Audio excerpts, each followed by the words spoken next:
Good morning, church. It's always a joy and a privilege to connect you all together to worship our Lord. And although it is still not in person, we do gather in a three-dimensional way.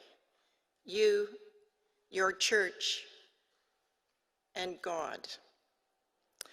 The pandemic continues to alter the way that we celebrate special events. And this week, it's Christmas and the coming of Emmanuel, God with us.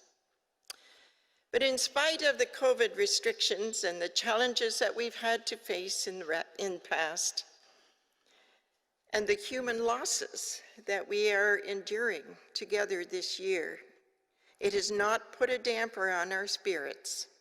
And we are so thankful to be able to proclaim the good news of love, hope, peace, and joy, and to reach out to our community to bring support and comfort. Celebrations around the world continue. We celebrate the birth of Jesus with Christmas trees. Some of us dream of snowy landscapes, at least if you're from Saskatchewan, and visits from Santa. And we all praise and give thanks for our newborn King. In Australia, it's summertime, and they decorate a native Christmas bush, and they celebrate on the beach. In England, instead of leaving milk and cookies for Santa, they leave out mince pies and brandy for Father Christmas.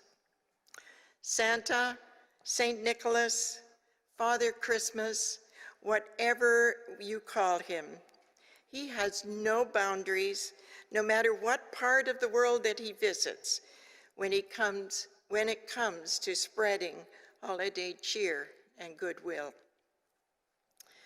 Many of us will miss the joy of hugs and family gatherings, of seeing our children and our grandchildren, and of the excitement of gift giving and festive meals and meeting together with our friends. But as a people of faith, we look for other ways to give thanks and celebrate the birth of Christ. Even though plans change daily, some of the ideas that I've heard this week are that both sides are isolating for 2 weeks in hopes that they will be able to meet in a small group family. Others are arranging a garage gift exchange or dropping gifts off. And there's another 2 children in our congregation who are preparing to take their own Instapot meal so that they can meet and eat on the deck with their parents. And of course, we can all still reach out by phone or computer family Zooms. We greet strangers with smiles. Smiles that you can see with your eyes because of our masks. But in this, our attitude is a witness to our faith. Our rich brings joy by greeting and encouraging people on the street with his "keep smiling and looking up" response. I love the humor and the caring that continues to be shared. It means an awful lot to the recipients.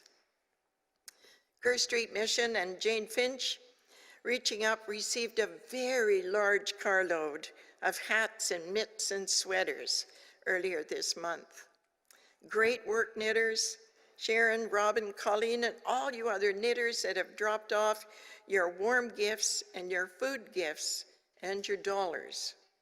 Michelle at KSM explained that the number of families that rely on KSM, the Kerr Street Ministries, has gone up exponentially since the pandemic began. So thank you, church, and keep up the good and the supportive ministry to our community. You are finding creative ways to reach out to the others who come into your life, church. And we do that by our prayers, too. Prayer is an action. And as we lift up others in prayer, they feel our love and our support, and they can experience God's peace in their hearts. Please pray for Helen this week. Please remember Jackie, who is resting at home right now. Pray that they will be able to find a reason for her pain and be able to deal with it. Pray for Jim and others who are receiving palliative care. And pray earnestly for all people who are seeking to keep us safe.